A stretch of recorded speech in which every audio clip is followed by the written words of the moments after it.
এবার তো জল সইতে যেতে হবে। চলো গো, আমরা ওদিকটা জল সইতে যাওয়ার আয়োজন করি। হ্যাঁ, তাই করো লক্ষ্মী। সুলক্ষণা, তুই একটু ঘরে গিয়ে বিশ্রাম নে মা। সারাদিন তো তোর অনেক ধকল যাবে। আচ্ছা, তোমরা যাওয়ার সময় না সুলক্ষণাকে একটু ওর ঘরে দিয়ে যাও। যাও লক্ষ্মী, তুমি যাও। হ্যাঁ গো।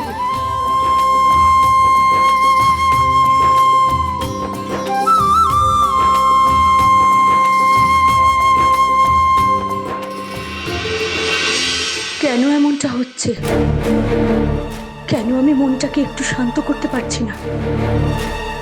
হে মা বিপত্তারিণী, হে মা তারা, পথ দেখাও মা, পথ দেখাও। ফুল দিদি,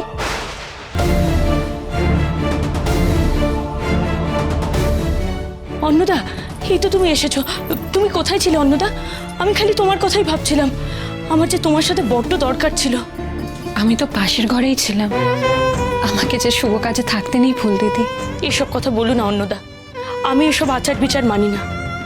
আর আমার মেয়ের ভালো তোমার চাইতে আর কে বেশি চাইতে পারে? আমি জানি তুমি থাকলে আমার মেয়ের কোনো অমঙ্গল হবে না। আপনার কি দরকার ছিল আপনি সেটা আগে বলুন। বামদেব ঠাকুর এখন কোথায় আছেন? বামা, বামা নিশ্চয়ই মন্দিরেই হবে। তুমি একটু আমার সঙ্গে এসো অন্নদা, আমার বামদেব ঠাকুরের সঙ্গে একটু দরকার আছে।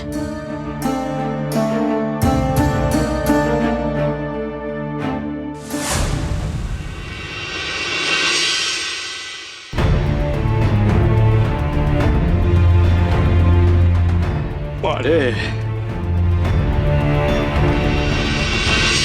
কর্তামা, কর্তামশাইয়ের সাথে কথা হলো গো? কি বললেন কর্তামশাই? কি হলো?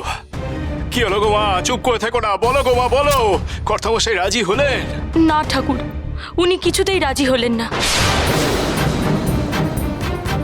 আমি সব বলেছি ওনাকে, কিন্তু সব শুনে উনি রাজি হলেন না।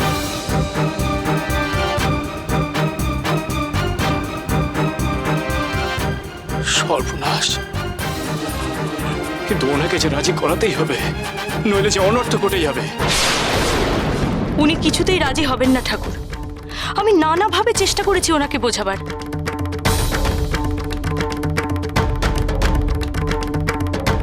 কিন্তু উনি বদ্ধপরিকর যে সিঁদুর দান উনি ছাদনাতলাতেই করাবেন। তো মহা মুশকিল হলো।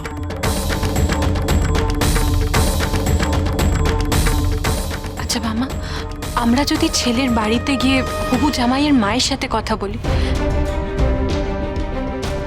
তিনি নিশ্চয়ই ঈশ্বর মানেন, তিনি ঠিক আমাদের কথা বুঝবেন। এইটা তুমি খুব ভালো কথা বলেছো গো রানীমা, খুব ভালো কথা বলেছো গো। হ্যাঁ, সত্যি তো। তুমি যদি ওনাদেরকে বোঝাও তাহলে ওনারা নিশ্চয়ই বুঝবেন। যতই হোক, নিজের ছেলের বিয়েতে তো আর তার অমঙ্গল চাইবেন না, তাই না?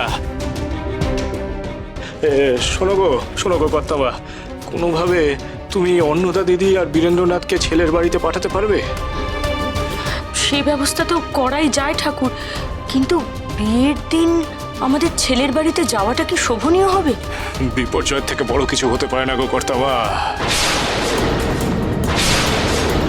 বিপর্যয়ের সামনে সব কিছু অতীব তুচ্ছ। মান সম্মান কিচ্ছু নয় গো।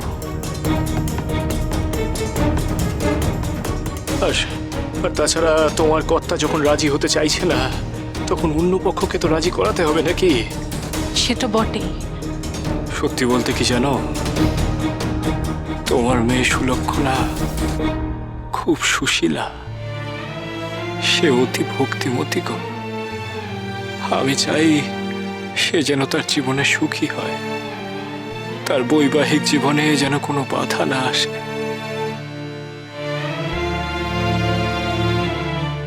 আমি তার মঙ্গল চাই বলেই না আমি সবাইকে এত করে অনুরোধ করছি গো, না হলে কি আর আমি বলতাম?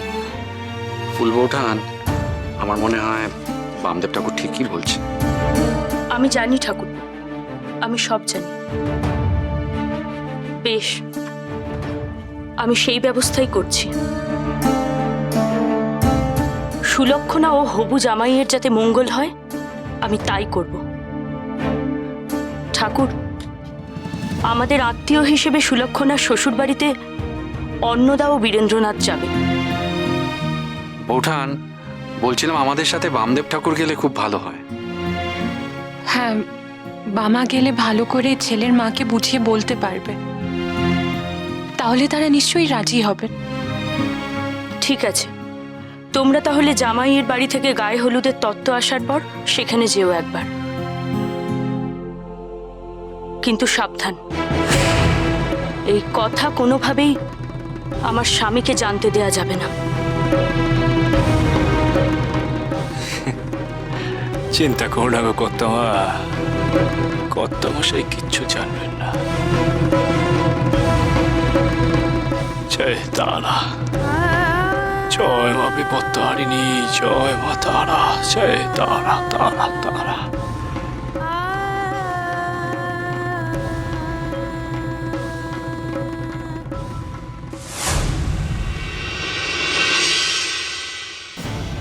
মারে পরে সব কিছু ভালো ভালো মিটবে তোরে মা। কেন জানি না, কেন জানি না আমার খুব চিন্তা হচ্ছে রে। সুলক্ষণাকে নিয়ে আমার খুব চিন্তা হচ্ছে রে মা। সুলক্ষণা যে বড় ভক্তিমতী রে মা, বড় ভক্তিমতী মেয়ে। তার জীবনে যদি কোনো বড় বিপর্যয় ঘটে যায় তবে যে আমি নিজেকে ক্ষমা করতে পারবো না রে মা। আমার বড় অস্থির লাগছে রে মা, আমার বড় অস্থির লাগছে রে। আমি কিছুতেই নিজেকে শান্ত করতে পারছি না রে মা। কেন কেন এমন হচ্ছে বল দেখি মা। আগে তো কখনো এমন ঝামেলাতে আমি পড়িনি রে মা। না, আমি যাবো যাবো যাবো অন্নদা দিদির সাথে আমি ওর হবু জামাইয়ের বাড়িতে যাবো, ওদেরকে গিয়ে ভালো করে বোঝাবো সেই ব্যাপারটা। তবে তবে বুঝবে কিনা আমি তো জানি না রে মা। সেদিন ওই বারমহলে ছেলের বাবাকে দেখেই আমি বুঝেছিলাম যে ওর মোটেও ভক্তি নেই রে তোর প্রতি, তোকে মোটেও মাননি করে না রে মা। তোর অনুমান সঠিক রে বামা। এলাম গো মা, এলাম গো, তুমি এসেছো গো মা। হ্যাঁ রে বামা, তোর ডাকে সাড়া না দিয়ে আমি পারলাম না। আমারও বড় দুশ্চিন্তা হচ্ছে রে। ছেলের বাবা সুলক্ষণার বাবার মতোই দাম্ভিক ও অসৎ। বেকায়দায় না পড়লে এসব মানুষ কখনো শোধরায় না। এরা মানুষকে মানুষ বলে গণ্য করে না। কেন রে মা, এদের আচরণ এমন নিষ্ঠুর কেন রে? এদের এত দম্ভ কেন রে মা? অর্থ, যশ, প্রতিপত্তি এদের অন্ধ করে দিয়েছে। তবে ছেলের মা সুরবালা খুবই ভক্তিমতী। দেব দেবীতে তার অগাধ বিশ্বাস। সে বহুবার বিকাশকে সুপথে ফেরাবার চেষ্টা করেছে মহামায়ারই মতো, কিন্তু কোনো ফল হয়নি রে বামা। আমার মনে হয় তুই যদি বিকাশের সাথে কথা না বলে সুরবালাকে বোঝাবার চেষ্টা করিস তাহলে সে রাজি হলেও হতে পারে। ঠিক আছে রে মা, তুই যখন বলছিস তখন আমি ছেলের মাকে বোঝানোর চেষ্টা করবো রে। কলকাতাতে যখন আমি এসেছি তখন সুলক্ষণার বিবাহে যাতে কোনো রকম কোনো ক্ষতি না হয়, কোনো বিভ্রাট না ঘটে সেদিকে আমি নজর রাখবো রে মা। তার যাতে কোনো অমঙ্গল না ঘটে আমি সেদিকেও নজর রাখবো রে মা। হ্যাঁ, কিন্তু সাবধান বামা, সুলক্ষণার মঙ্গল করতে গিয়ে তোর সম্মান নিয়ে টানাটানি হতে পারে। তুই কিন্তু মাথা ঠিক করে রাখিস, কোনো অবস্থাতেই মাথা গরম করিস না। না না, ঠিক আছে, বেশ বেশ বেশ, আমি তোকে কথা দিলাম রে মা, আমি মোটেও রাগ করবো না। আমি সবাইকে ওই শেষ অবধি বোঝানোর চেষ্টা করব যাতে তাদের ভালো হয়, যাতে তাদের মঙ্গল হয়। বুঝলে ভালো, আর না বুঝলে তুই একটু সুলক্ষণাকে দেখে রাখিস রে মা, তাকে একটু আগলে রাখিস রে মা। মহাপীঠ